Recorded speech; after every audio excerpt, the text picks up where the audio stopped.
Welcome to another episode of Out of the Blank Podcast. I'm here with Stuart Blues, host of the British Murders Podcast, all about British true crime. And we're probably going to have a discussion about true crime today because that would be the theme. And yes, it is cold outside. That's why I'm wearing my beanie. Um, Stu, it's a pleasure to have you on the show. Can you Thanks introduce for having yourself me to back. Well, introduce yourself first. Okay, so my name is Stuart Blues, and my podcast is called British Murders. I changed the name, so it's British Murders with Stuart Blues now for branding purposes, yeah? And it is technically just British murders as opposed to British true crime. Just a slight correction there because I only cover murder cases. Typically, I only cover solved murders, but I've started an off-season series.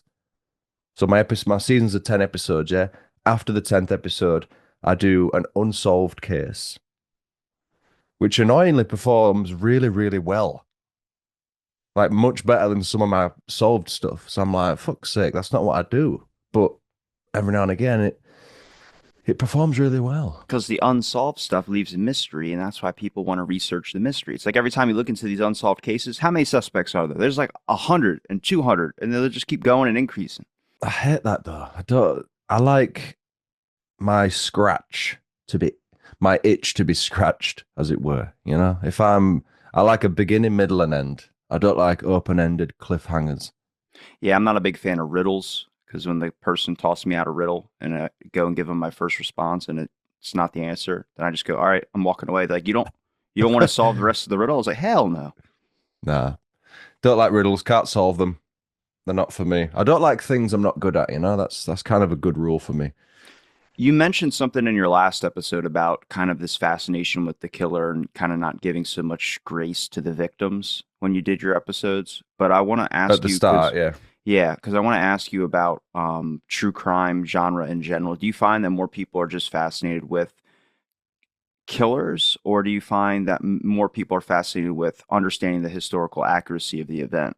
Because I've noticed with the Jack the Ripper case, there's a whole slew of suspects. It's just like the JFK case. I'm like, where, like, come on, there's not that many crazy names that would be linked to this thing. It's got to be on a short list of a few. And I think the original investigators had it right. But it seemed like a lot of people would pop out someone that nobody's ever heard of. Sarah, for instance, love her to death. She's a nice woman, but I mean, she brings up a good point about one arm Jack, which is like a one arm Jack the Ripper, a guy who really couldn't have full functionality in one arm. Not that he was missing a limb. But she brought up a lot of links and some things that tied together and some really good points where I was like, I mean, I don't think you would have ever been able to come across that name unless you were deep diving into Whitechapel in general and then discovering a lot of, I don't know, odd off things that you could link together. Yeah, I think with that one, it's so easy to come up with a new name because there's no way it'll ever get solved. You'll never be discredited, essentially. Plus, with Jack the Ripper, the marketing comes from the name Jack the Ripper. You would never sell a book called Mr. Smith and then not have a subtitle that doesn't relate to Jack the Ripper somehow, because that's how you get your sales. I think with that case, people just love coming up with a name no one's heard of because they're like, actually, I think it's this person. I know no one else has ever thought that before, but I think it's this person. Whereas with more modern stuff, it's quite limited as to who the suspects could be, if there even are in it. There's some cases where no one even knows who the suspects are for an unsolved case. It's just such a bizarre crime that's either been covered up potentially or there's just not enough information out there. Even though the CCTV, you don't know who the person is on the CCTV. You don't know who the suspects are. But something from 100 years ago, I could turn around and go, oh, I know who killed Jack the Ripper. It was, Malcolm Johnson. I thought you were going to say Malcolm X. So I was like, wait, I what? genuinely had Malcolm X in my head. It was Malcolm X. You know, people say that Mahatma Gandhi killed Jack the Ripper. Have you heard this one? You're Gandhi? Mahatma Gandhi. Your grandma. What? You said my Gandhi. Is that like a term for my grandma? I said Mahatma Oh, Gandhi. fuck. Sorry. You're tired. Your accent is thick, my brother. Sorry. Mahatma Gandhi, the Indian guy with Yeah. glasses. Gandhi. It's Gandhi. Yeah, Gandhi. we say Gandhi here. Oh, that's Gandhi. why I didn't understand it. Blaming it on me being tired. You couldn't even spit out the word. So Mahatma Gandhi is thought to have potentially killed Jack the Ripper. That's a common theory, you know. People do believe that shit. I don't understand. Like, what upsets you the most about crime or just the whole murder kind of solving in general? Is it the fact that people create wild conspiracy theories, or just wild theories in general, or is it the fact of lack of investigative work? Because I've noticed in this case, you have to kind of separate with, like, if we talked about Jack the Ripper, you have to separate police work versus media work. Whitechapel murders is police investigative work. Jack the Ripper case is media adding on to whatever the mythos of Jack the Ripper is. Jack Ripper didn't wear a top hat. Jack Ripper didn't have all this iconic stuff that everyone thinks. You actually look into it, there was no suspects with even that would fit that description. That became a media ploy because it was entertaining. And there's people like Michael Winslow or L something Winslow, who was a psychiatrist at the time, who brought up the theory, which is that this person must be mentally disturbed, and then really went to the media and started feeding a bunch of wrong information to the media to increase the mythos even more. So, where do you find that with any of your crimes that you're looking into? Obviously, you'll come across faults in police works, but what about the media and what they report on? The media is terrible, especially when it comes to murder victims whose line of work is deemed unorthodox. So I've recently researched a case, and this applies to Jack the Ripper because it's commonly reported that every single one of his victims was a sex worker, right? Prostitute, See, that's the word I fucking hate. lady That's of the what night. that's what I was going to come on to. So for me, the word prostitute has such negative connotations. These people are still women trying to support the families. It's an unorthodox line of work, granted. But the articles sometimes, and I'm talking, I've researched one from 2009, 15 years ago, and every headline leads with that. You know, prostitute death, so and so. That's what they lead with. I hate stuff like that because it already reading that it diminishes this person's life, and therefore their murder isn't as important because of what they did for work. I hate that. Well, I mean, there's probably a large amount of people that looked away from the first couple murders of Jack the Ripper because of the fact that they were prostitutes or they were ladies of the night and they were kind of held at a lower level in society. But I've also had people that run brothels and stuff on my show before, and they like to fuck, man. Well, that's what I mean. But what you don't if you do that, Do you want us to call him the innkeeper? I'll call him the innkeeper. call them what you want. Yes. I call them She people holds the that. key to my room and the key to my heart. I mean, I don't know what the official term is for someone that runs a brothel. What do they call themselves? There's a name for it too. It's something they usually start off, well, if you are addressing them personally, they could be called madam and then whatever their name is. Okay. Because they kind of run it like, I mean, we don't look at Hugh Hefner in a bad light, and he ran a whole Playboy mansion. So people do look at Hugh Hefner in a pretty bad light. That place was apparently really dirty and falling apart towards the end. Yeah. You'll hear some horror stories about the Playboy Mansion. I'm pretty sure you'd hear some horror I'm not stories super about. concerned. We hear horror stories about all our famous people in America over here. Yeah, we are now, that's for sure.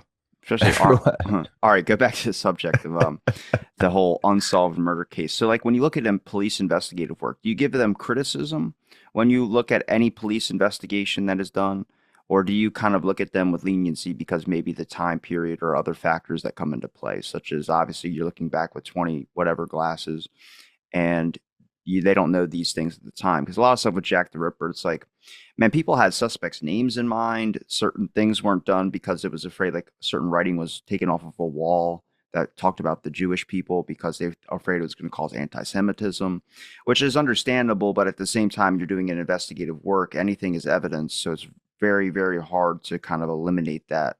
You know what I mean? There's a book you should read. I don't know if you've had Steve Keogh on the show. I've had him on my show a few times. He used to be a detective inspector for the Metropolitan Police, Scotland Yard. And he wrote a book called Jack the Ripper Murder Investigation, I think. He's got a line of books called Murder Investigation Team, I think. And one of them was on Jack the Ripper. So what he does, which might interest you, I'll come on to your question in a minute, is he compared the original investigation with how it would have been done in the 21st century. So he goes through what the detectives did at the time and how if it was done now, it would have been different. So that's an interesting one for you. I think with the police and how they research it, it's hard because I'm not a cop. I And I don't think you try need to to, be a cop to do that. I mean, oh my God, look how many people are obsessed with true crime and they're all looking into the CEO that got fucking shot in the middle of the street in New York. I think you do though, because you don't know what the processes are and the protocols are. As a general person on the street, you don't know what step one is of an investigation, what step two is. A lot of it comes from TV shows, which is wildly inaccurate most of the time, based on the detective I've spoken to in England. I can't speak for America. All right, here we go. A guy shoots a person, a CEO of a healthcare company, in the middle of New York City. What is the first thing you're trying to do when you're looking at trying to find out who did it? What, me or Any the, rational person would be like, "Can I see camera footage?" You would look at any yeah, you security go for cameras. the CCTV footage, right? Yeah. Then what do? You go, "Okay, well, I'm going to see if he was anywhere in the area." Then you check every local place around and see if there was anything camera footage of this guy being in there. MSNBC comes on air and says, "We think that these murders or this murder was premeditated." They have fucking photos of the guy at Starbucks chilling at the counter with his hood off. Of course he's premeditated. He sat there waiting for the guy. And you don't need to be a police detective to understand the process of trying to solve a crime. Now, the guidelines, sure, of how they handle evidence and things, but that's stuff you can just Google now. You don't even need to be an But what about investigative person. politics? What about politics and having the right mentality? Because we want to solve stuff as a general public, yeah. Police sometimes as internal politics. Has this CEO thing happened? Forgive me, I'm not up on my American. Yeah, a guy was just shot in the United States like not even a few weeks ago in the middle of daylight. Okay, I Well, watch regional nighttime news. technically. Yeah, I don't stick with global news. Forgive me, but if he's a CEO of a business, there's likely some undercurrents as to why he was killed, and he probably knows some people Of course, somewhere. he's a greedy CEO, healthcare official, and the guy had a long-term illness, and they're probably screwing him over like most of the medical system does. The funny thing is that nobody's upset about it. Everyone's like putting up funny memes about the dude's death. Like all that, what was it? There was a meme where it was like every healthcare official, and it's all them like actually giving people stamps of approval for their medication instead of saying no and just not reading it. It's bizarre how quick people come up with these memes. And some of them are really good. I was like, if you thought of that like in the first 5 minutes, then good for you. I think it's very unhealthy, though, don't you? You know, Liam Payne died from One Direction. I think I heard about that. Yeah, I think, I don't know if he did it himself or if he fell at a hotel in Argentina, I think. He died. God, within 10 minutes, people are putting memes out about falling off things, and you think, Jesus Christ. Well, if that guy died, we're all fucked. Because if he died of suicide, then we're all depressed as shit. Then because we all don't have a chance. That dude had everything.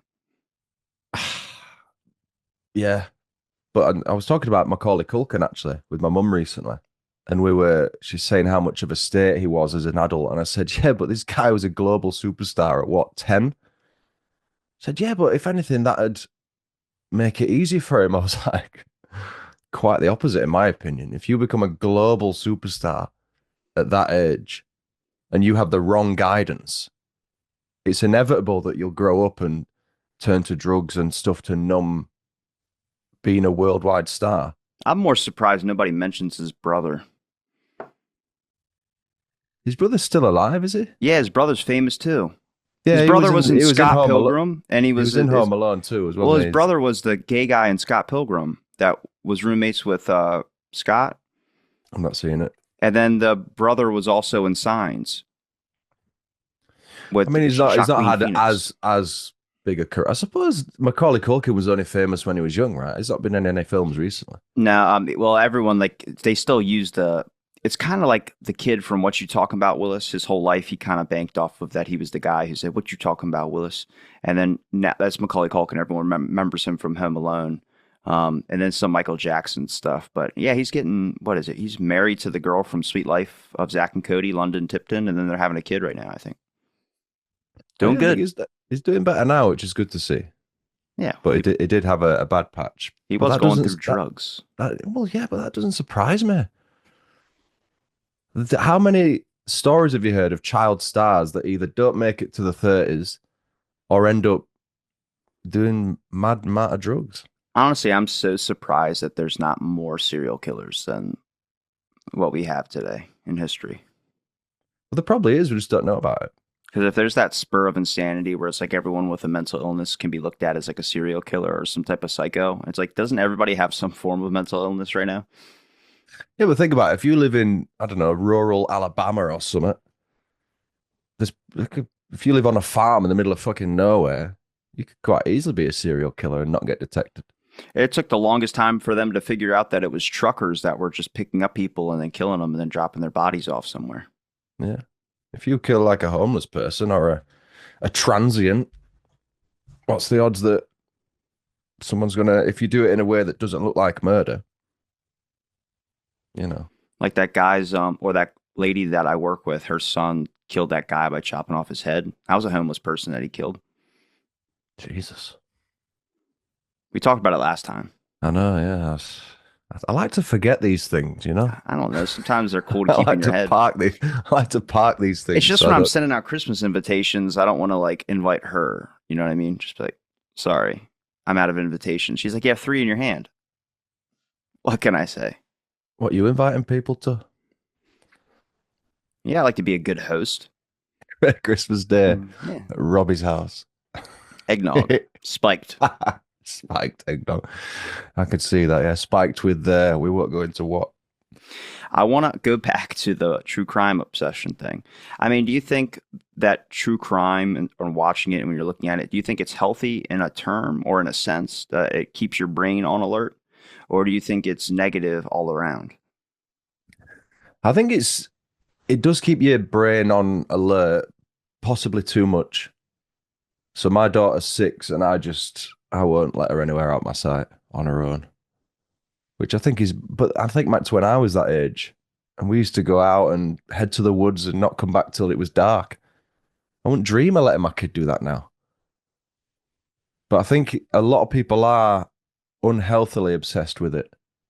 You're either all in or you're all out with true crime. I think you either it's everything in your life. True crime films, books, podcasts, YouTube videos, or you're not really bothered for it.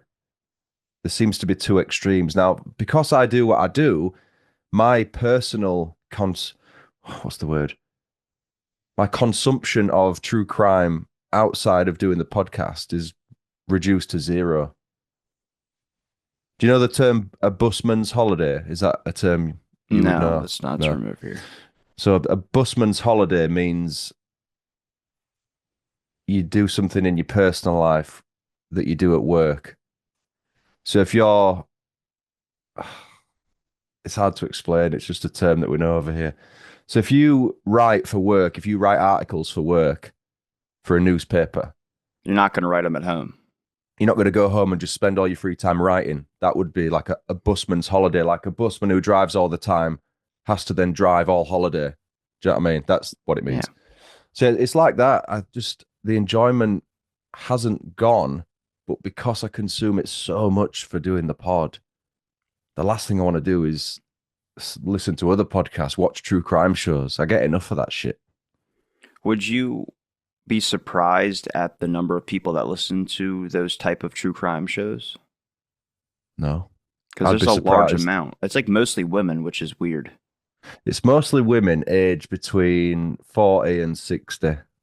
For you, maybe, but like I've been on a couple Tinder For dates where most true crime genres and demos that I am aware of are in that I would bump that down demographic. to their 20s because most women I'm coming across in their 20s are all like, hey, do you like true crime? I've been listening to this show. And I'm like, Jesus, I don't want to listen to anything.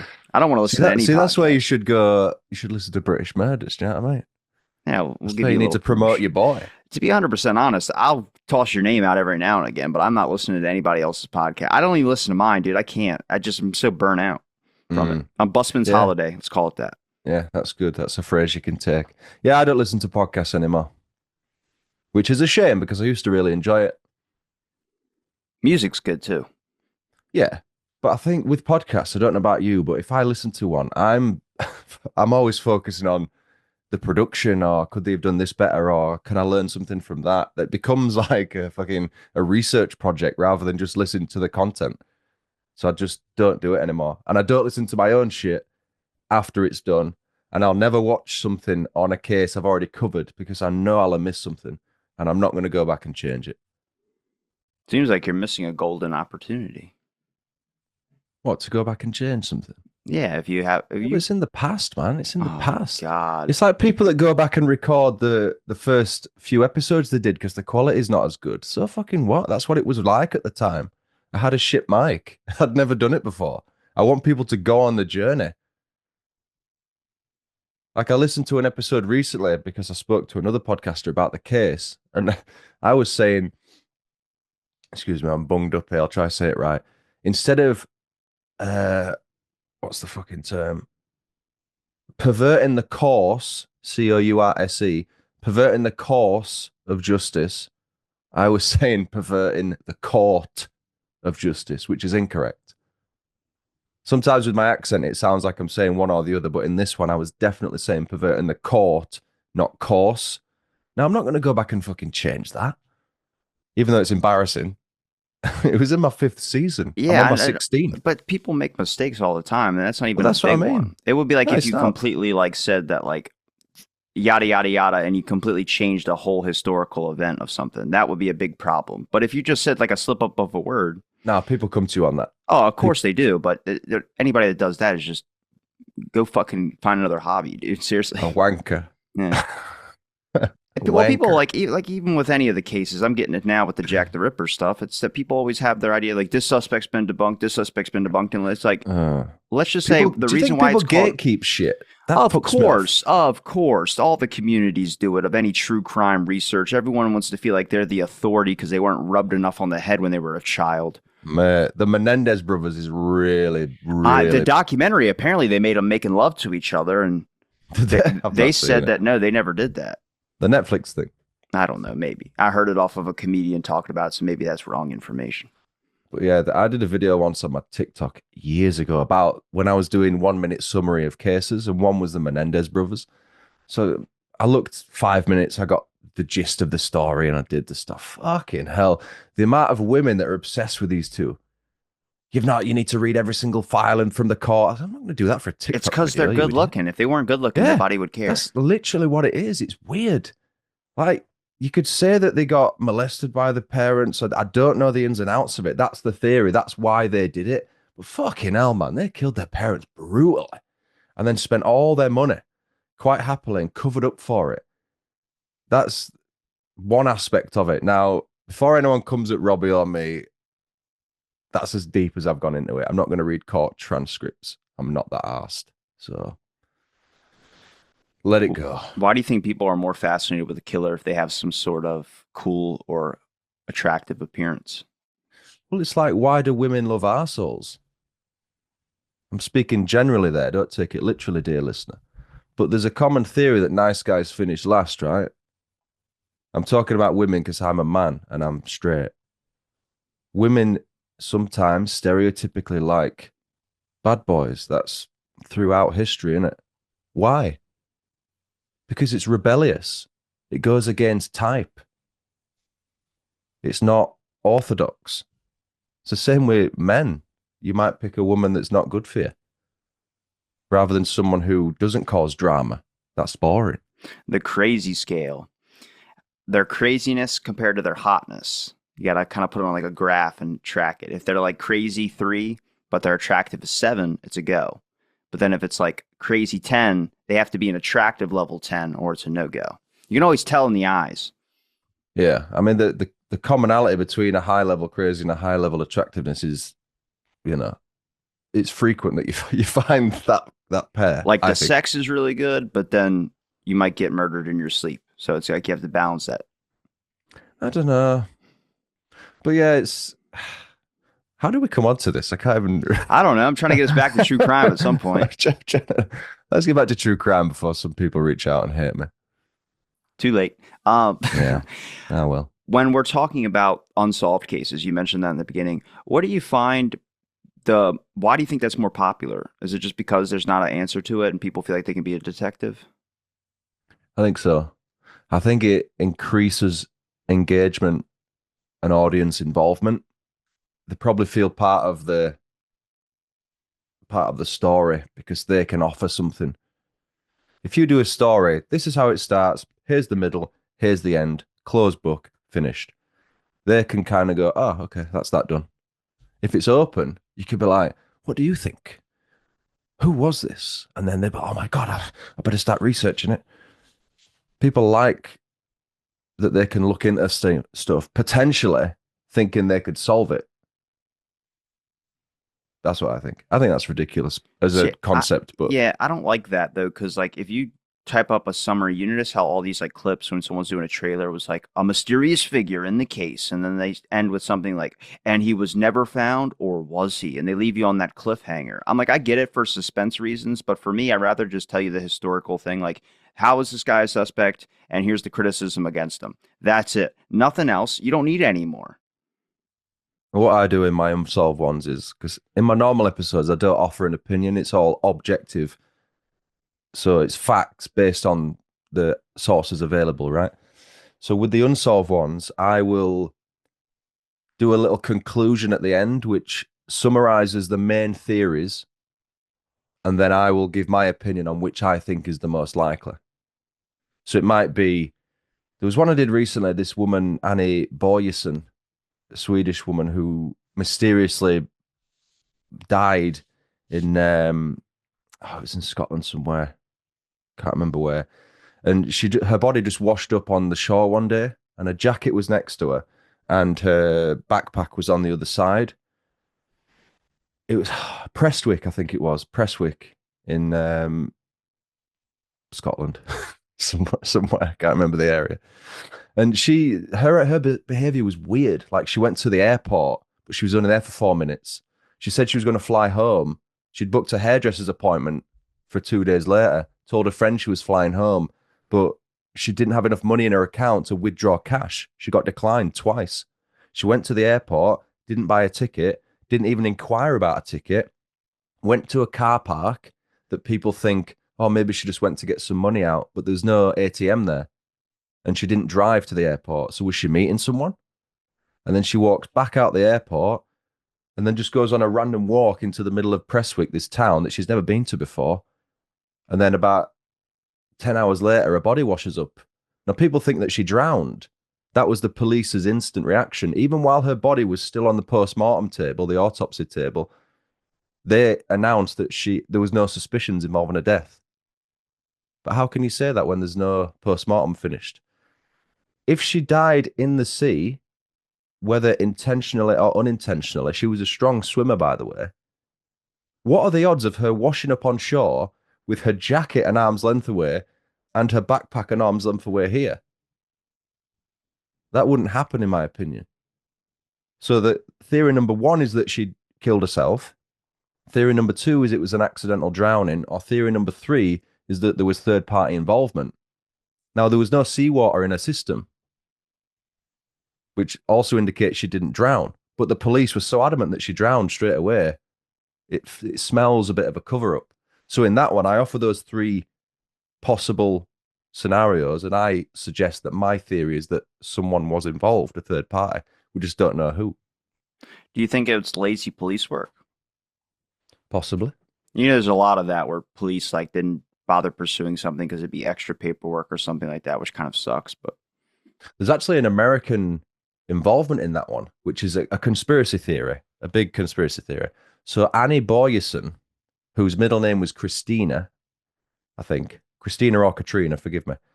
And at the time, Prestwick Airport was being used for secret flights by the CIA, something to do with terrorists, flying terrorists out to the Middle East via Danish airspace or something. And there was a flight that had left that airport in February. And this journalist called Christina Boyesen, so the same middle name and surname of this victim was her first name and surname. She was she released a tell-all book that the American government was trying to cover up, apparently. So there's some people that think that Annie was killed in a botched assassination attempt to shut this journalist up. And even this journalist says it seems pretty suspicious because she was killed at the airport, same name, and then it's just instantly been covered up by the police to say that Maybe. she drowned. I mean, it is well recorded throughout history that great way to get it. There were a lot of journalists that did die, but a lot of times it'd be something stupid, like it would be plane crash, body found, or plane crash, body wasn't found, or they left you in another country and then they were eventually killed by whoever, the resistance fighters or something like that. That is well recorded in American history that that has happened. So that's not surprising. The issue is that I don't know, because if you look at things from like, could any of these theories be probable? A lot of them can be, because you're always learning something about history that you have never even thought of or never even would have thought of. Radio Free Europe. It was America created a whole radio program in Europe that was blasting things that were like anti-communist, because a lot of this communist propaganda, you get stuck in an echo chamber of your news at the time. Everything's gonna be like, oh wow, these Americans are just fucking assholes. We are in certain senses. But the whole radio program was designed to tell people that communism was bad and they're living under a vicious dictator. Well, I mean, a lot of the people that worked at that radio station were just civilians that were just putting out this stuff and doing what the government told them to do. They were all fucking poisoned. Now, they almost died, but it was like this certain chemical compound that was replaced in salt shakers that apparently is undetectable, or it looks exactly like salt. And everyone salted their foods. And next thing you know, everyone's like almost like dying on the floor. Everybody's passing out, vomiting and all this type of stuff. And this was like a huge incident that happened. But one woman actually did die, but a lot of these people were journalists, or they're people that were involved in there. It was just effects of war, but you don't ever hear about these until 20 years after the fact. So history is a lot weirder than you would expect. A lot of weird things where some of these theories that talk about like, oh, this person was found and there was none of this and none of this was done and none of this was done, and we think it was because of this. I can't rule it out because it could be true. It just depends on how far her journalistic career was. I mean, the most famous death in history, when it comes to the JFK case, is Dorothy Kilgallen. I had an author on about her recently. She was a good reporter, was very popular, wrote a lot of critical pieces and a lot of published pieces. But then she started researching the Kennedy assassination. She got one of the only interviews with Jack Ruby, the guy who shot Lee Harvey Oswald on the famous photograph and everything, strip club owner. We don't know what was said, but she started telling people, I got something that's going to blow this case wide open. Next thing you know, she's found in her guest room, fully dressed, makeup on and everything, reading a book. Now, her reading glasses were in the other room, and she hadn't stayed in that guest room. Her husband even said that what the hell's going on? Apparently, she overdosed on barbiturates, but she didn't take drugs. So there's a lot of things that, like, what happened? Did someone cover it up? Where's her diary at with all this secret information? Well, apparently, a CIA main director was caught leaving her house with the journal. So That's actually an interesting point you mentioned because this woman that died, Annie, she carried around. Do you know what a filofax is? Filofax? Yeah, Is it a file? it's like if you were to carry, I don't know what the equivalent would be. It's like a journal that you carry around that you would keep contacts in. You could make notes on Like a it. You could, directory. yeah, yeah, kind of, yeah, sure.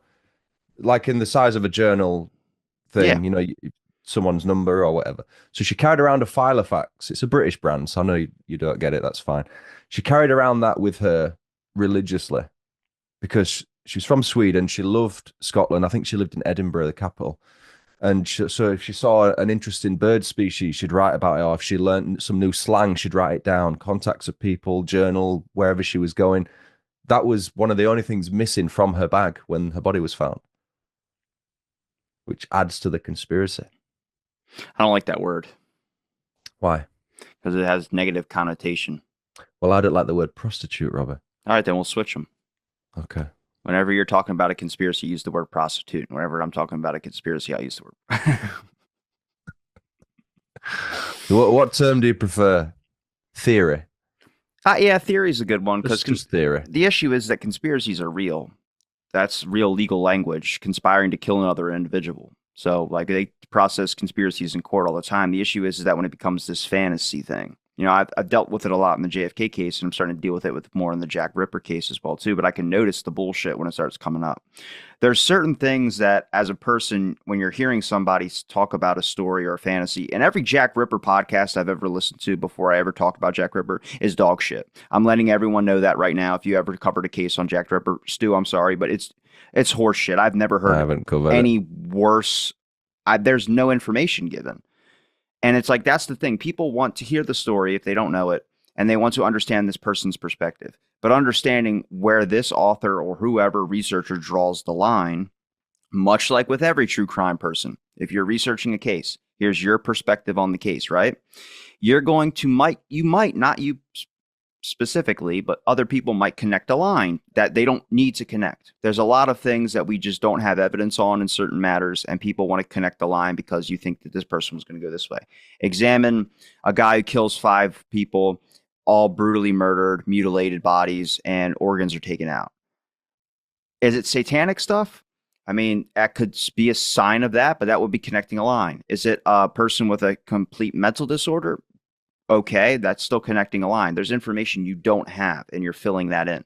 That's the wild theories I don't like. They're not conspiracies. They're just theories, and I just don't prefer those. It's like the flat earth stuff and all that type of stuff that people talk about is just nonsense.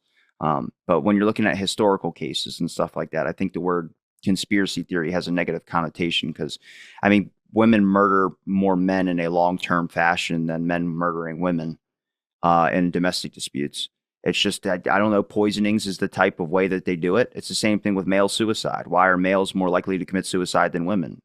Women attempt it more, but men are more successful because men do the most drastic action. Women tend to try to kill themselves in like what I would call a peaceful way, which is just using lots of medication. Usually it's overdosings. Men typically just jump off a roof or get a gun. And so there's obviously the statistics are widely off, but then you get into certain cases like murder cases and stuff like that. We're only using information that we based on most of society of where it's at today. What do we know about a man and a woman? The woman's murdered. Well, the suspect's going to be the husband. Why? Well, you got to look into them because most of the time men can overpower a woman and get pissed off. And next, you know, out of heat of anger or heat of the moment, they kill the woman. You don't think about that when you're talking about a woman and a guy, like the husband dies, unless he falls down the stairs. And then you check her history, and like the past 4 husbands she's had has fallen down fucking stairs. You're like, damn, lady, move to a first floor. Holy shit. Or a bungalow. Yeah, something that doesn't have a fucking, or at least with 3 steps. So when you fall, it doesn't fucking kill you. The problem with statistics, though, is that they're only as reliable as the data that's been reported. Yeah. So, like domestic abuse, we have the facts and figures, but only on the cases that are reported. The reality is, if every single case was accounted for, the facts would be potentially worse. I don't know, higher. But this is it. You can only base data on what's available and what's reported to the police. Like the serial killer thing, if there's active serial killers out there, which there will be, especially in America, we just don't know about it because they've not been reported to the police.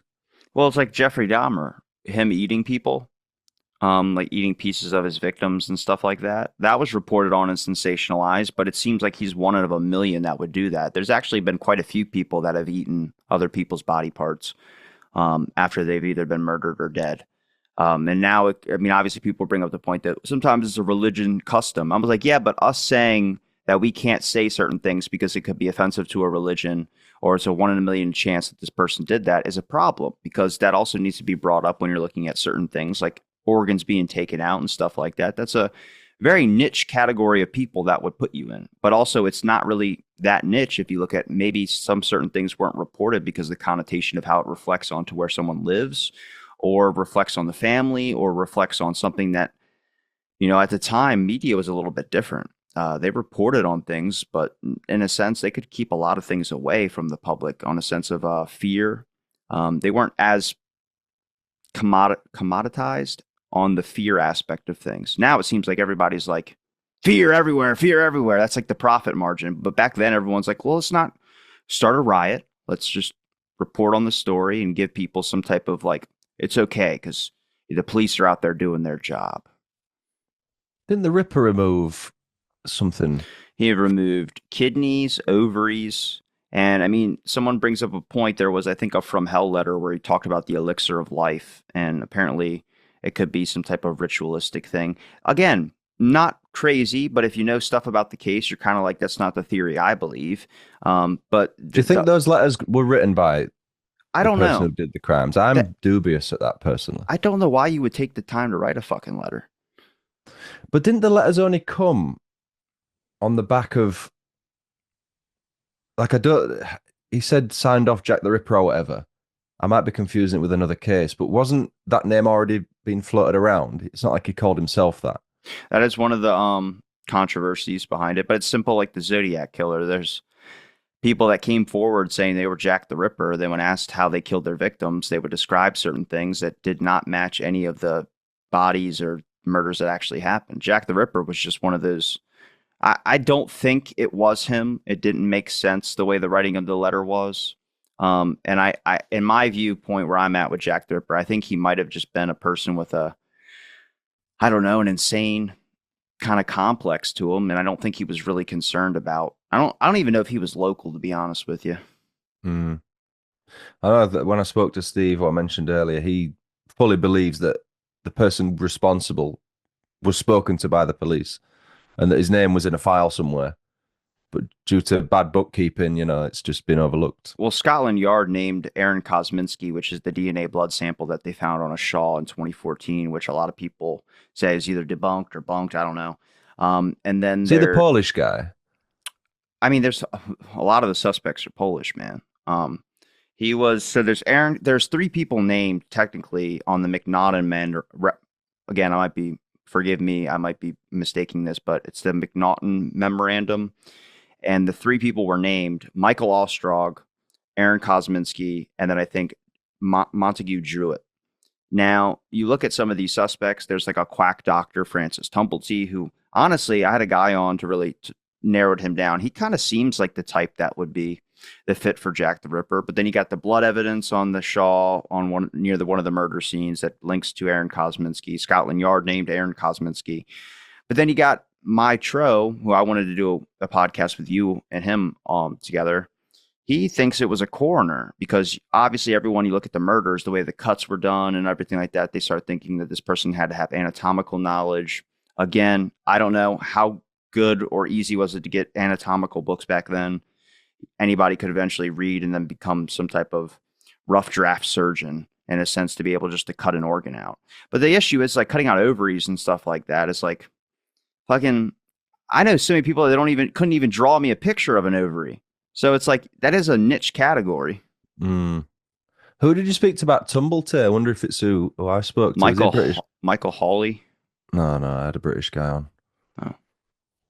Oh, anyway, but yeah, I couldn't cut out someone's ovaries. It's not an easy thing to do. No. Yeah, I don't know. It's a weird case, that one. I think it's just.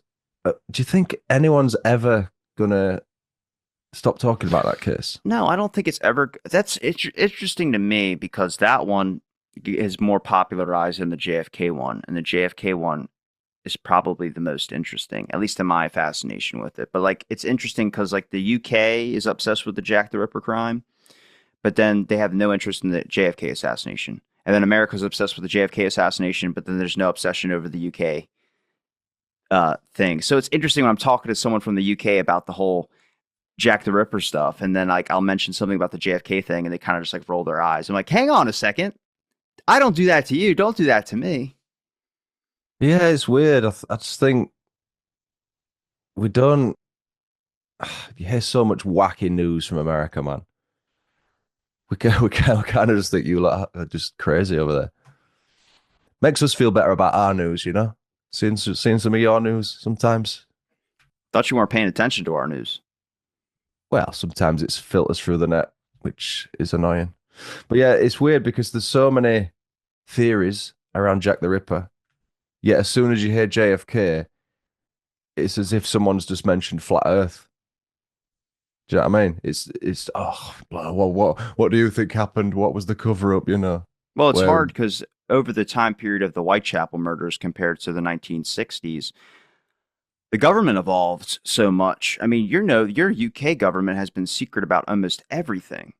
And Oh yeah. you find out there's a lot of kind of crazy shit that the UK government has done, and it's probably still doing in some aspects of things. But that's like our government too. But ours was created in a matter of like what our America's only what 3 people old, 4 people old. So if you really think about a whole lifespan of a person compared, that's just 4 of them. So it's not we're very young as a country, and in that time period, we have surpassed or evolved so quickly that it's hard to look at something that was done 10 years ago and see where we're at now. So when you look at a lot of things like cover up and aspect of things, of course, there's always deceptive practices and everything. I mean, there's a number of the RFK case, the JFK case, RFK assassination. There was an audio recording that said heard 14 shots. The person that they suspected killing RFK was arrested and into court and jailed. His gun only holds 7 bullets. Where do you account for the other 7 that fired? That would mean a second shooter. Well, you would need to examine how many bullets were fired in the pantry, which, okay, we have a couple people that were hit by bullets. 3 hit RFK in the back. 5 other people were hit. And then you got bullets that bounced up into the ceiling tiles and in the wall. Well, where are those at? Well, we have photos of the ones in the walls. Where are the ceiling tiles at? Well, the LAPD destroyed that evidence before the court case happened. Very suspicious. And then you ask, where's the photographs that were taken? You only have photographs before and after the shooting. Nobody took during. Nobody decided the flash was shot or anything during the actual assassination part. Where were those photographs? Well, the LAPD burned them in a hospital medical furnace, and we have that receipt. It's 3,250 case photographs that were burned. Before the court case, again, where's the suspicion? Where's the conspiracy factor? The real factor is that it's police not wanting to do their fucking job. They got the guy that they think did it, and that was it. End of story. No other discussion. There is a lot of that you see where we have to pin this on someone. Otherwise, the higher ups are going to come down on me, and then I'll come down on you. We have to pin someone, even if we're still investigating it in the background. Someone has to take the fall for this. I'm sure that happens far more than people appreciate. The thing with Jack the Ripper as well is the timing of it was perfect because the late 19th century was the boom of, broadsheet newspapers and the media becoming massive.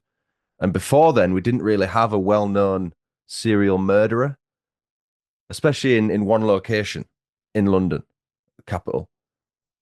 The combination of factors. If that would have happened in, I don't know, Hull, and there was only a couple of people killed 50 years earlier, no one would be talking about it. It's just a combination of right place, right time, which sounds awful because people died, led to 100 plus years later, people are still theorizing about that. Do you think time makes it easier to understand something or harder? I think time makes it easier to talk about something. I think the understanding, the further you get away from something, I think it makes it harder. Because how can you relate to something 100 plus years ago?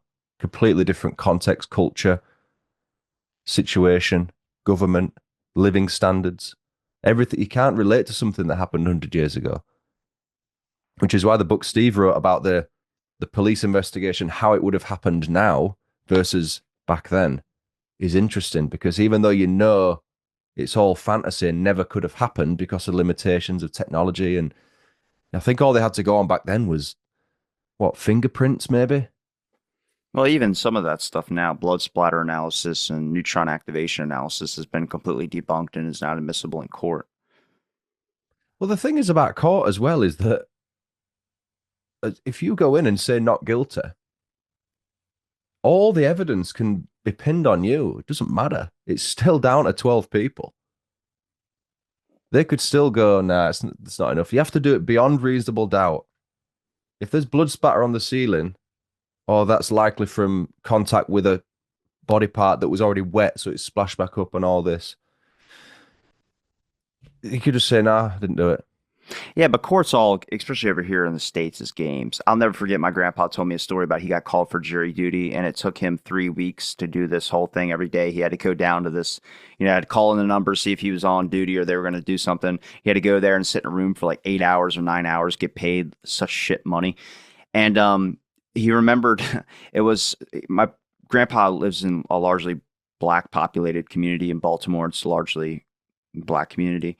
And he gets up on the stand, and he's a tall, older white guy, and he has my personality. So just imagine me 70 something years old. And the guy, as soon as he steps up to the stand, the lawyer goes, you're going to have an old white guy judge my client. And they're like, juror one, you're dismissed. And my grandpa was like, for 3 weeks I've been coming in here. And he looked at the guy and said, I didn't even think you were guilty, and walked away. I Oh, was like, never. yep. Honestly. Because Sounds courts is all, bad, bad. you make a great point. It boils down to 12 people, but a lot of that stuff, like blood splatter, like we got your fingerprints on the crime scene. A lot of that stuff has been like they were wrong and they just sent somebody to jail because they just tossed it out. And whenever someone says, I have blood splatter, I have DNA evidence, I have all this type of stuff, if you don't have the court document in front of you or thing to prove it, that evidence looks really good if you're just shouting it out. Anyone listening that doesn't have any experience or knowledge, we find out it's all shenanigans. Henry Wade of the Dallas police sent 18 people to the electric chair. Turns out none of them were guilty. Mm. So it's like, why? Well, that was Texas back then. So they just were like, hey, here's the evidence we got on you. You're They done. need a fall guy. They need a fall. But the other thing as well is you'd think it was send 12 letters out, you're the jury. No, the prosecution and defense can still raise concerns and get that jury dismissed, like you just said. So it's all show and tell to fit the agenda of Well, people whoever. need closure. Hmm. That's why you mentioned why unsolved cases are like so popular is people need closure. Witness testimony, not witness testimony, confessions. They don't mean shit. You could write a confession saying you killed someone. You still got to prove you did it. Yeah, a lot of people, I think even one of the suspects in the Ripper case stood up in court and said that he was Jack the Ripper. Years gone by, people would have gone, arrest that man, send him to prison. But now it's like, well, that's good. That's one piece of evidence. But what do we have that confirms that, that backs that up? Because that if you just show that to the jury, you can't say beyond a reasonable doubt that that person did it.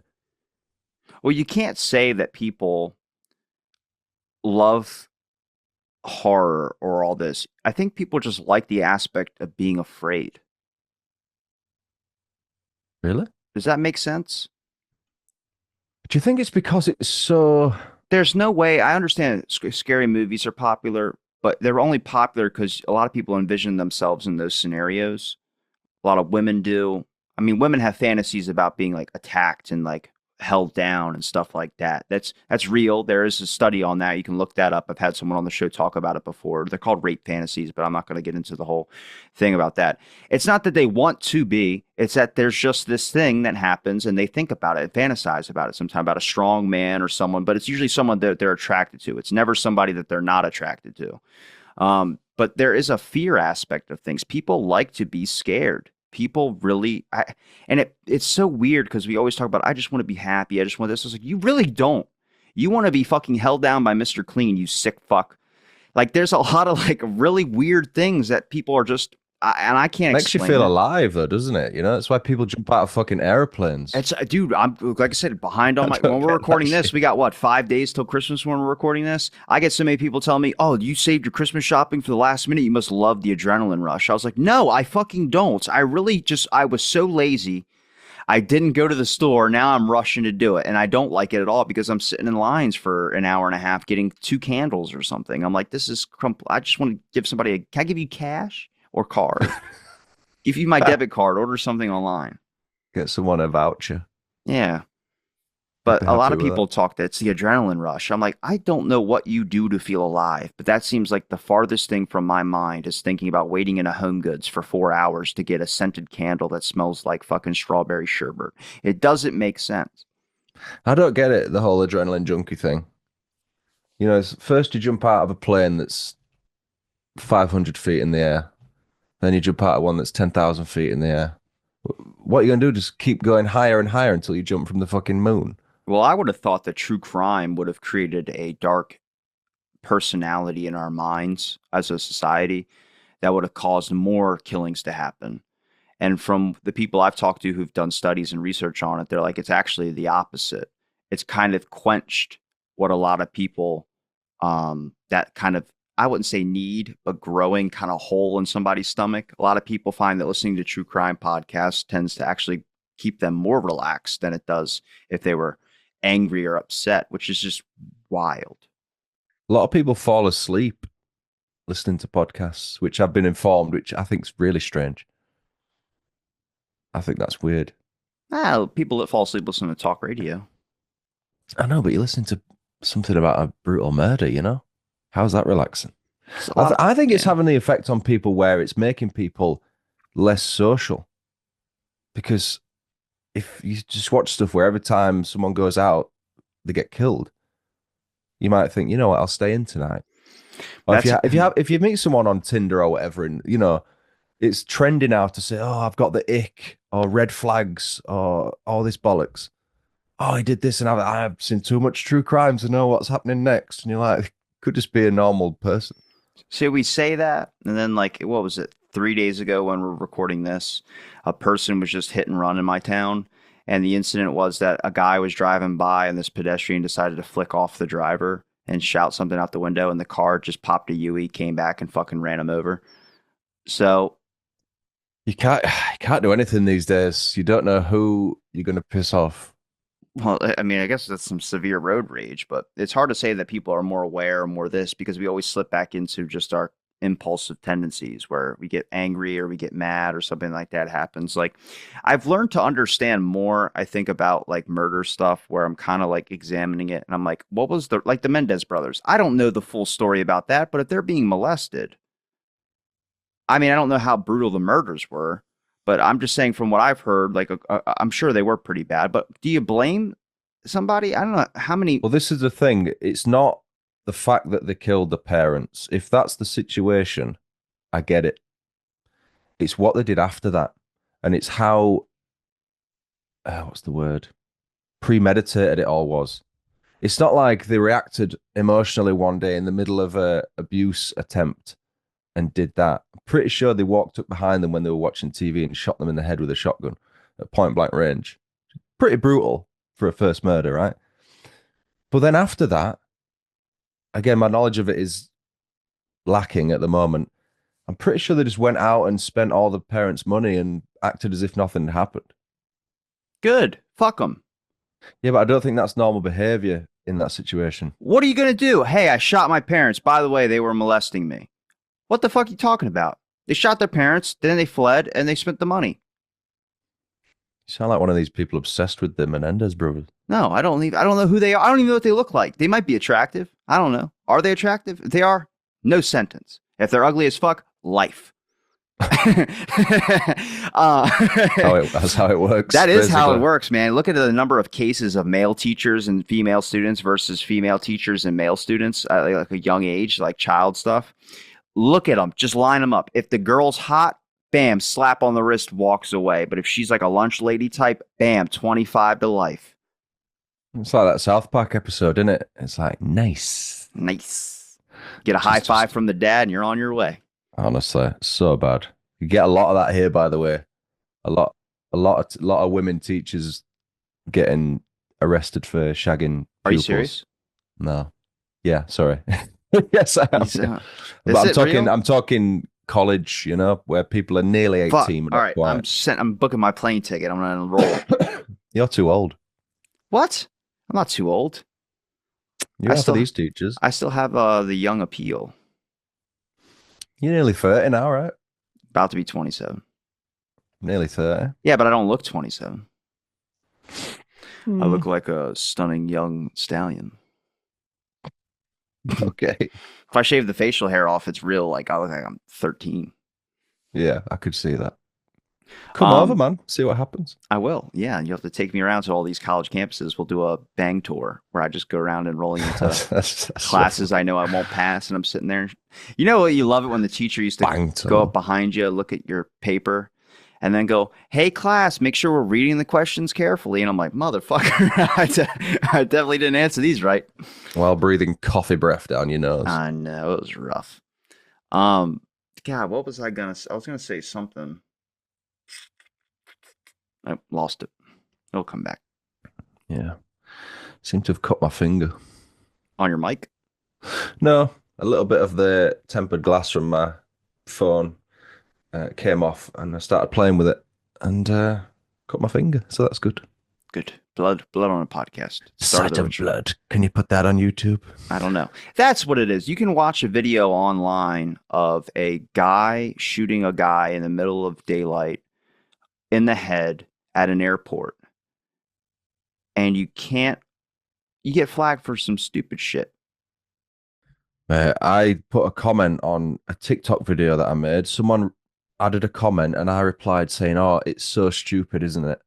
That got flagged, and I appealed it, and it got rejected. That might be TikTok. But then you go on Twitter or X, there's a page dedicated to, I think it's called Thieves Get Fucked. And it's just people getting like trying to rob a store and then getting murdered on CCTV. And you see everything. We talked about the killing I just mentioned a minute ago a few times on the show because it's kind of like a justice kill. The guy had molested the guy's son and he was about to get off and they were walking him through the airport and this dude I've was seen just, that clip. yeah, Yeah. it's on YouTube. It's available. But a lot of people, he barely got any jail time for doing that. Well, that's good. He shouldn't. But that's the thing is that the way how we view kills in society, for some reason, I feel like they're more lenient when it's a girl serial killer compared to when it's a guy. There's not as many though, is there? Nowhere near as many. Still, though, there is a. I'm not Have you gonna say noticed how the dispute, media but reports on these people though? I know that they mention their race usually. No, but what I mean is if you have a male serial killer, it'll be the insert location here Ripper or the insert location here Strangler or whatever method. Like the devil from, And then when it's a woman, they're like bad news Barb. or it's the angel of death. Yeah, The killer nurse or killing 60 something babies. the so and so queen. It's like they sort of elevate the status, which is weird. They add a feminine touch to the description, the moniker that they give these people. Because you're basically, when you're watching news, everything is filtered through a Hollywood lens, and it's always got to have that catchy title or nobody's going to read it. Are you going to read an article that says a woman is being charged with killing her husband? Or are you going to read an article, woman kills husband by throwing him in fireplace? I'm like, damn, roasted chestnuts. I'm like, oh my God, read it. Yeah, that's called clickbait, I think. Yeah. Well, it started with tabloid magazines. A lot of people don't remember is that media reporting back in the day when journalists were just doing their own magazines and stuff like that. Playboy was actually a magazine where, you hear the term, oh, I read Playboy for the articles. That type of thing. That's actually true. Back in the 60s and 70s, Playboy was actually a respected, like, actual magazine. It was before they started doing real nudie pictures. They had interviews with, like, Fidel Castro, Martin Luther King Jr., and a bunch of people on there. Like, people actually did reporting, and it was actually, like, a good magazine. Then there became tabloid journalism, which was all about getting cooter shots and, like, things like that. You know what I mean? Like, Jennifer pregnant with alien baby. It's like, what? That doesn't make sense, but it just became easy to sell. People found out that it was a lot quicker to make sales that way. And then we just went to this capitalistic kind of part of the world. But it really sucks because I am a part of the newspaper archive, which is a online thing you get a membership for, but it shows you every newspaper from like the 1600s all the way to like today. And you get to see New York Times, any type of thing. Dude, there's so much in there where like you're like if you type in like, let's take the death of Henry Marshall. Henry Marshall was a guy. He was found by his car with 4 rifle shots into his stomach, and he was found dead, and people ruled it as a suicide. A lot of people think, well, the person who did do it was Mac Wallace, which was LBJ's hitman. But this guy was like looking into cotton allotments, like searching and seeing that LBJ, the vice president who eventually became the president, he was vice president of JFK. He was funneling money, government contracts, and using the money and funneling it into his own private investments and increasing his thing. This guy was about to blow the lid on it, and they tried to pay him off to not do it. Then this guy mysteriously turns up, ruled to suicide by 4 rifle shots. Now, if you look up his death and read the whole newspaper magazine thing, was a 15-page thing, it shows you that his whole death has been changed. His death went from suicide to unsolved because they realized that there might have been some obviously foul involvement, but LBJ was tied up with the courts. And his lawyers were all big oilmen and friends of his, and they eventually got Mac Wallace, the accused person, later off, which is just wild. But you look back, it's like, what about his death? Does he ever get anything for the family? Well, the most the family's gotten is that their dad didn't kill himself. So it's like, again, newspapers looking at it and reading it, a lot of times the story was reported right the first time. It just wasn't popularized. So you go back and go, hey, it says it right there. This is what we're all saying right now. Yeah, and that's the problem when you're using. We've got a one here, British Newspaper Archive, similar thing, and it's you got contradicting stories. But when you're relying on stuff like that for research, it's so frustrating. The amount of times I find myself saying, I can't say for sure that this is accurate because one source says this and one source says this. Logically, if it's an age or something, I'll go with this for this reason. But it's just, you just think, what the fuck actually happened? You read an article and all of it's perfect. It fits in with what you've got. But then there'll be one little detail that's so obvious that's wrong. And that invalidates the rest of the article for me. When you're relying on that to write a script, it's so frustrating, man. But yeah, a lot of the stories, you'll get a little section in the corner and that's it. You never see it again. It's fucked. Some deaths just don't matter to the media because they don't fit the profile. What what would you call the profile of a death that would fit the Uh, a middle-aged, good-looking white woman that would make mainstream news here. that wouldn't make mainstream news over here? She'd have to be a black trans. Well, you see, this is where we are, I guess, in the modern theory of how things are. Actually, I'm not going to We say would that because we would be apparently, outdated. what was it, 2 years ago? There was that missing influencer. I think we talked about like on like your fourth time on here. Well, this is what I mean. The stuff we had a Nicola Bulley was a woman that died here probably a year ago now. Lose track of time. Her death was suspicious. She essentially either fell or whatever in this river. And the search for her went on for weeks. And there's loads of theories about why her body was found or it wasn't found or who found it. She was a middle-aged white woman, good-looking woman. You know, suspicion fell on her husband immediately. But at the same time, there was plenty of other people, whether it's an older gentleman or someone that isn't white, also going missing. But that shit doesn't make the news. But then again, if the news reported on every single person that went missing in every single neighborhood for every single demographic, the news would be fucking 24 hours long just on missing people. They did that with school shootings. There's always like, oh, there's a school shooting or this school shooting. There's a lot, but a lot of them don't get reported on, whether it's the basis of ethnicity. Like our media refused to release the picture of the one kid that did a school shooting because the kid was African American. Hmm. So they just said school shooting, and then people just let people assume, but they'll be happy to post up a young white kid that was a school shooter or something like that that killed whatever many. But then you get stuff like even with the Trump assassination thing. I'm not saying that there's, I mean, I don't know. I don't really look into that at all because I just don't care about it. But they didn't do any type of autopsy examination. And then a lot of people are bringing up the fact that his apartment, the kid's place where he was staying at, was completely scrubbed, like he never lived in it. So, like, his home had no, like, any sign that anyone would live there. You could have just let someone move in immediately. And it looked like it was FBI scrubbed. So a lot of people think suspicion, and they find out he was in a BlackRock commercial when he was a kid. So BlackRock, the giant corporation that's basically working with Pfizer and all that during the I don't know, I'm not gonna say all that too much of that because I can get into wild theories and stuff like that. But there's So a they're lot of, suggesting this kid was a patsy then? I mean, if you look up like what they published about him, they literally said that like he was searching on his Google results how far Lee Harvey Oswald was from JFK when he took the shot, and I'm like, bullshit. There's no way anybody looked that up. Most kids his age don't even know who Lee Harvey Oswald is. Yeah. But even You so, probably don't even that's know who not that is. I know Lee about Harvey Oswald is, yeah. But that's I mean what I should do is watch Full Metal Jacket, he'll get the answer in there. But I don't think that's a weird thing to search for me. Fucking hell, if they looked at my history, I'd be right in prison. To paint the picture of a lone assassin or lone person, and then not even within a week, his dad is casually shopping at fucking Costco. Mm. They went to go interview him. Someone tried to interview the kid's dad at Costco, and he's got a full cart of like pizza and stuff like that, not fitting the description of like someone's son who just tried to shoot the president or Mm. going to be president. And there was, like I said, a lot of things. Why was his body immediately cremated?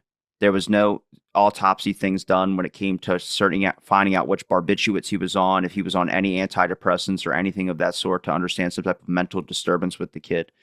There's a lot of things that just didn't really make sense. And then the guy that tried to do the second attempt was poking out of a bush with a rifle and they found him. Turns out that guy was interviewed on CNN multiple times and he had wrote a song about Gaza and all this type of stuff. There's a lot of weird things that were going on that really kind of didn't matter. I mean, the only main moral message is that the fact that the media had to apologize to Trump because you don't understand their power.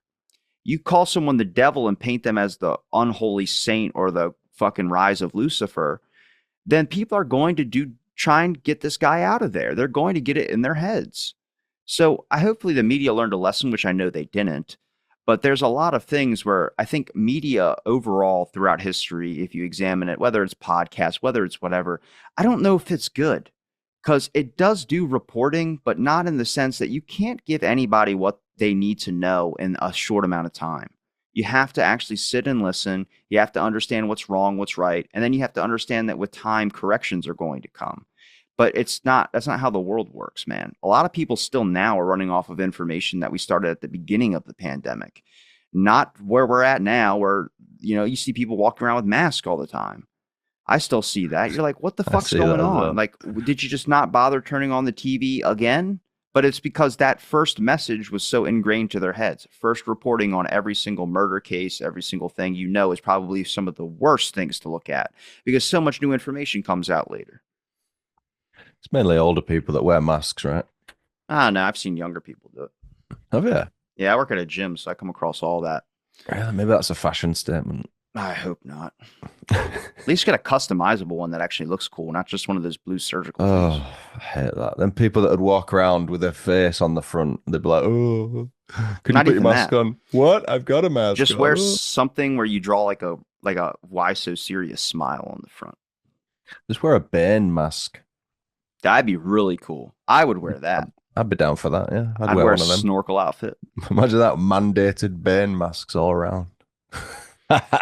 I guess what was been the most shocking for you about, I mean, do you find that unsolved cases would be more of an interest to you because of the fact that they do so well? I don't know. I think I enjoy them because it's something different.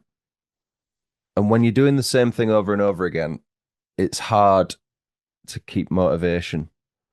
So I do look forward to those.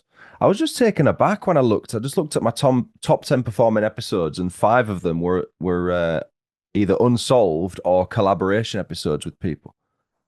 So I think that screams to me that my audience is ready for new things as well. Or your audience only likes you if you're talking about something they don't know, or if your audience only likes you because you have somebody on. They like you, but they want to listen with someone else.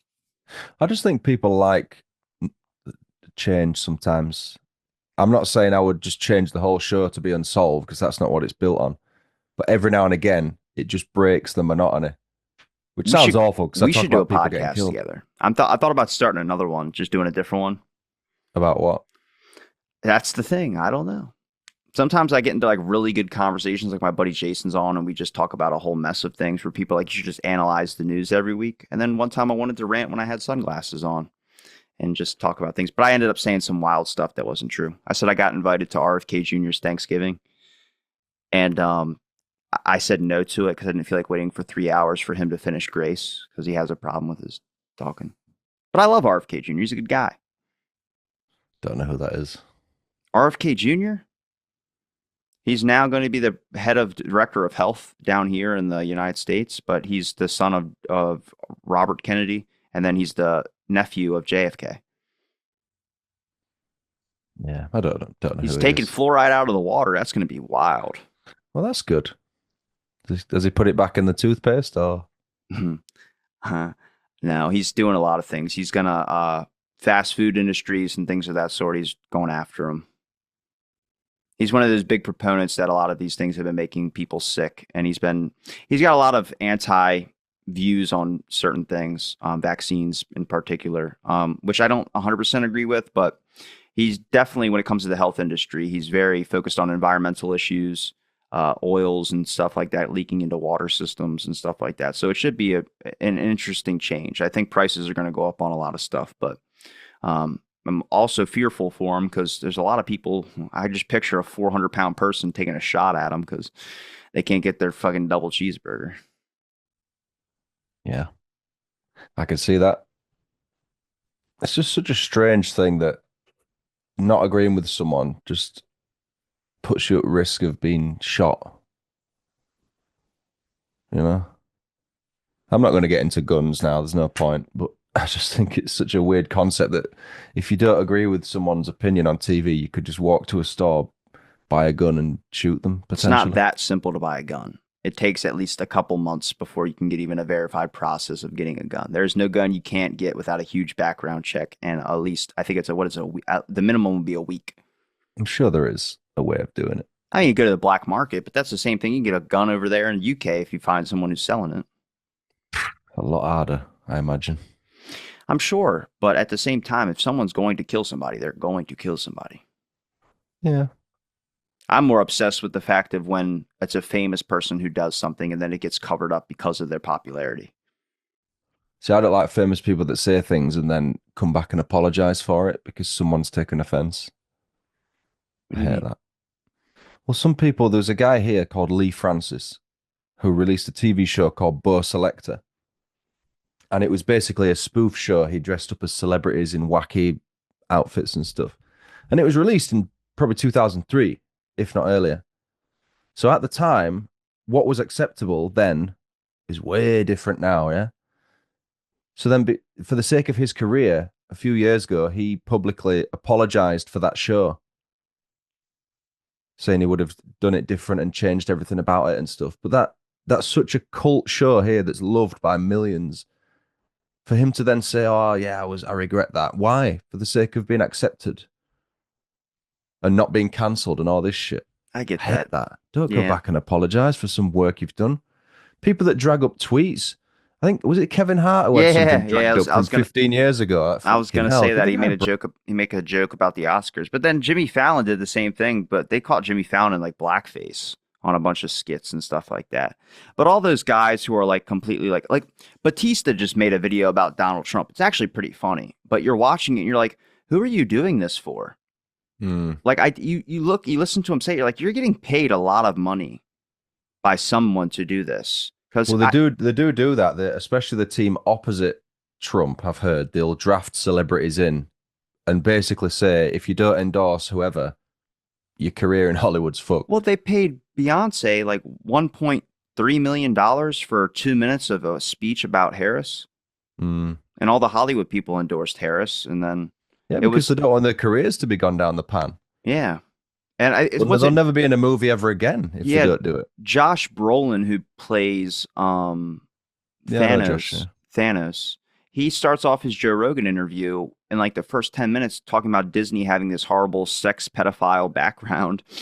And I'm like, oh, we're not getting a Thanos movie. But he doesn't care because he was already like a talented person beforehand. He had lived a life. He knows Jim Carrey, not Jim Carrey. He knows Johnny Depp and all these people. So he's like from that background. But I'm like, none of these things you find out the loops to get into Hollywood. I mean, I'm obsessed with the Natalie Wood case where Natalie Wood drowned off a yacht.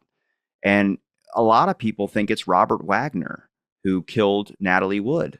Mm-hmm. I don't know if you know who Rings a Robert bell. Wagner is. He plays Yeah, I know number, Robert Wagner. Yeah, yeah. but But that Christopher that case Walken rings a was, bell. I don't know yeah. the details, but I've yeah. had the lead investigator on my show when it came to investigating it for just reasons, and he's brought up he's a ex prosecuting attorney, Samuel Peroni. He's done great work, but I have notes that are not published online of the original detective notes where they had the things to look into. They had things circled. Person was heard screaming around midnight, falling into the water. There was witnesses on a nearby yacht because if you look at like where the yacht was, it was this kind of like it looked like a beach and like a small cove area, and there were yachts anchored everywhere. So when you're overnight, if you fell into the water, anyone around you would hear you fucking screaming. And two witnesses had woken up. I think it's Marilyn Wayne and John Payne. They had woken up to a woman screaming, "Help, help, help." And they were going to go out and go try and help. And then they heard someone in a drunken kind of speech say, "Hold on, we're coming to get you." And then it just was silence. And they figured that this woman had gotten back onto the boat. Turns out Natalie Wood did not get back on the boat and she drowned. So again, there's these people that were on the boat, like the boat captain who I've spoken to on the phone. I can't get him to do an interview unless I got like a lot of money. Um, but he was there. He was told by Robert Wagner that you're going to say this and this and this. He kept quiet and changed his statements later, which makes him a hard witness to use because of his changing statements. And then Christopher Walken, the original detective notes, showed that he said one thing the first day that they interviewed him, and then 2 days later, when he lawyered up, he said something completely different. So that's been secret for a very long time. His Robert Wagner's daughters, everyone suspects that there was some type of foul involvement in there. But again, unsolved. People still love her to death that were from that generation and, watched all her movies and stuff like that. But I feel like the more popular are, the less answers you get on your death. Mm-hmm. Yeah, well, that's fair. It's a sad one. Yeah, I'd kind of heard of that, but I didn't know the ins and outs of it. A little bit, I don't know. There's weird things that tie together with Frank Sinatra's involved in it. Um, which if you know about the Hollywood blacklist, about blacklisting celebrities from Hollywood, like we just kind of talked about, that was a real thing back in the 70s and all that type of stuff. People would be on a list of Hollywood will never touch you if you're on that list. And Frank Sinatra, whole Hollywood industries covered up scandals about someone getting run over by a car, drunk driving, and they just covered up that actor's scandal because they were famous. I think it's what is it? Was it Frank Sinatra killed somebody in a hit and run? And nobody really knows about that because of the fact that Hollywood just was like, we're not reporting on this, and you're not going to report on this. It's crazy. We're watching Homeland at the minute, and there's so many cover-ups in that, and you think this shit probably goes on. 100%. If it's a small town or if it's something the person's well connected, it was a lot harder back in the day, I think, because now you have so many people that write blogs about shit where it's like almost impossible to like look at like the Ripper case. There's so many people that have blogs about the Ripper stuff that with their own like investigative work done to it. I'm like, well, that theory's out there on the internet if you want that one. Mm-hmm. Yeah, I don't think people look into that case for the right reasons. I think they do it because it's easily marketable. It's popularized. Like I said, the Jack the Ripper murders compared to the Whitechapel murders are two different things, yet it's the same event. Yeah. Yeah, it's one I'll probably never cover anyway. It's too much information out there. What can I add? Do you think that people ever want something to be solved? I think so. I think so. With more modern cases, definitely. I think because especially if the family's still alive and they want some closure, people follow these cases for years, even though they're not involved in it. So in a way, that being solved is closure to them for the effort they've put into it, even though it's nothing to do with the victim or the family or the detectives or anything. I think people do want them to be solved. But then again, if it's solved, they'll just move on to the next one, I guess. Have you ever had any positive influence by a certain commenter on your show? What do you mean? Somebody's talking about a case and you decide to look at what they said about the case and they might have given you some hindsight on something. No. For me, it sounds awful, but when I've published my episode, that's it. Someone will reach out to me about a case I did 4 years ago, and they might say, I've got something interesting about this one, email me if you want to know more. I'll tend to just ignore that because I'm not I've done that. At the time, that was my best. If there's an update on a case, so a serial killer was released and now he's back in prison, for example, which happened recently, I might do a video on that, but I wouldn't do a new episode on the story with a new ending. I wouldn't see the point. Or going back and changing an old episode, like I said at the start. I, that's not accurate to how it was at the time. If new information has come out since then, and the person doesn't realize that I covered it before that came out, Okay. What do you want me to do about Fix it. that? Yeah, but how can I go back and fix something that was accurate at the Delete the whole episode and redo fuck off? it. If I do an episode in 2021 that's accurate at the time and something happens in 2024, I'm not going to go back and change the 2021 episode to reflect the information that came out after it was fucking made. Then I'm not subscribing. You don't subscribe anyway. I am subscribed. Oh, thank you. So you're going to unsubscribe I'm then? subscribed on 3 different accounts. Well, that's very thank you. You're welcome. That doesn't make sense. That's very nice. Thank you. I missed a word out. You're welcome. I support my friends. I support you as well, brother. Bullshit. I've not once been invited on your show. Not once. Guess I don't know what we would talk about. Anything. Give me a topic. I'll research it. Why don't we talk Jack the Ripper? I don't want to talk about Jack the Ripper. Oh my God. I'll talk anything. What you let me know a British To be murder. fair, I've already spoke about Jack the Ripper with loads of guests. But what are you? What can I say? Robbie's coming on. Robbie is a what? Podcaster? Podcaster. Okay. Do I have to have some special title? Yes. Why? Need letters after your name, man. That's not fair. It is. You know how many times I've had you on? You don't have letters after your name. Yeah. True. I do it. So you could stop asking me. That's fine. No, but I like it. Mate, I'm getting interviews, man. I find them hard. If you really want a good episode, you would just talk to me about JFK and just do a one-off on JFK. It doesn't have to be anything. I would give you 100% fact-based information on that. I would do it for you. I have not gone on another show and talked about it before, but I would do it for you. I would be happy with that. But you've already said earlier, we don't really care about JFK here. Dude, I guarantee to you, just give me that one opportunity. You post it. If it's not good, then you don't have to worry about it ever again. But I guarantee to you, you're going to get it's not. It will be good. I know it'll be good. I'm just saying, my audience, which is 80% UK. Why don't you put up a poll then? You're social media active. Go up on Instagram and ask if you would like to see this person come on to talk about JFK, and then list off the credentials I have in that area, which is interviewing over 140 something different researchers, interviewing 7 different investigators who were alive at the time who did do it, and then interviewing members of the Assassination Records Review Board who were in charge of declassifying JFK files. There is nothing more than that. I'll consider that in the new year. Could do JFK. But would you structure it though, or just go off? I would, and I would show everything. I would show everything fact based. I would have my other laptop pulled up to be able to show you every single document file that I would reference. Anything anyone needs to know, not speculation, not theories, not who did it, not any of this type of stuff. Just 100% fact based information that shows you that there is something more going on here, and I'll leave it at that.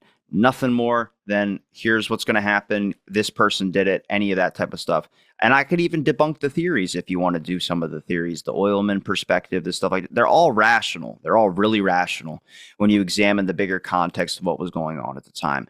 But based on documentation, I can show you that there was a large amount of people that should have investigated the grassy knoll. And the investigative documents based on the Senate committee hearings all said that the grassy knoll should have been investigated, and it was not done. They dismissed those witnesses. Witnesses had their statements changed, lied, and switched around. I can show all that document and YouTube based because there's interviews with these people. So luckily at the time, one of the researchers interviewed a bunch of people, and the guy was like, I didn't say that. And they're like, well, your FBI document says you said it. And he goes, no, that's not even close to what I said. And there's a lot of witnesses that said that. So I could show you all that, do it all in a good, reasonable way. And then I could also talk about foreknowledge. People that had a premonition that JFK was going to be assassinated. One dude called 3 out of them. He said Marilyn Monroe was going to die by suicide. He said JFK was going to get shot, and Frank Sinatra was going to get, one of the members of the family was going to get kidnapped. All 3 of those things came true. I was like, that guy needs to play the lottery, just real quick. Wow, you've sold me on the idea.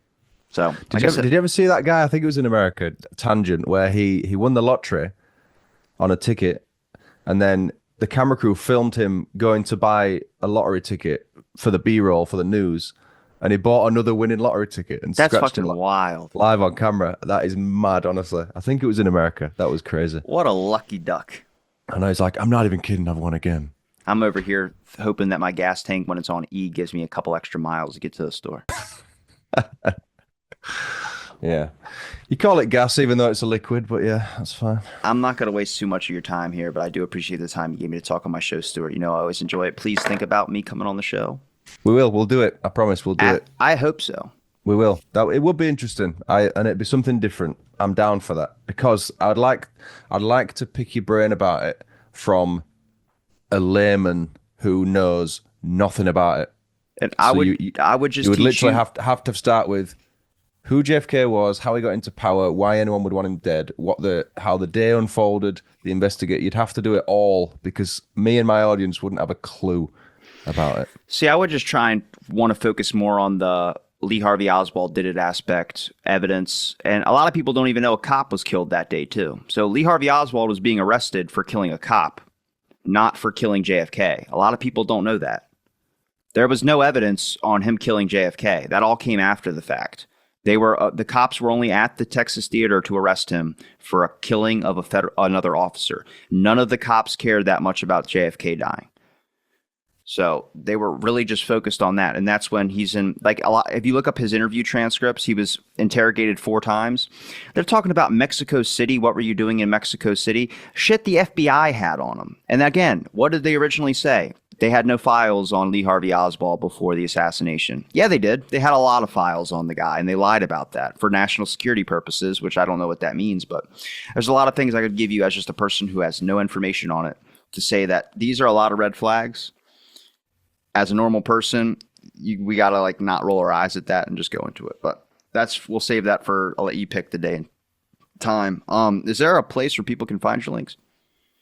BritishMurders.com is the easiest place. Everything is there. My social media, my podcast streaming services, everything is on there. So BritishMurders.com is the best place to go.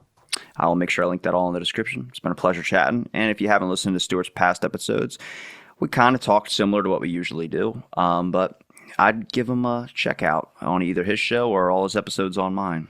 And Stuart, thank you again, my friend. I will speak to you soon. And thank you, everybody, for listening to this episode of Out of the Blank Podcast.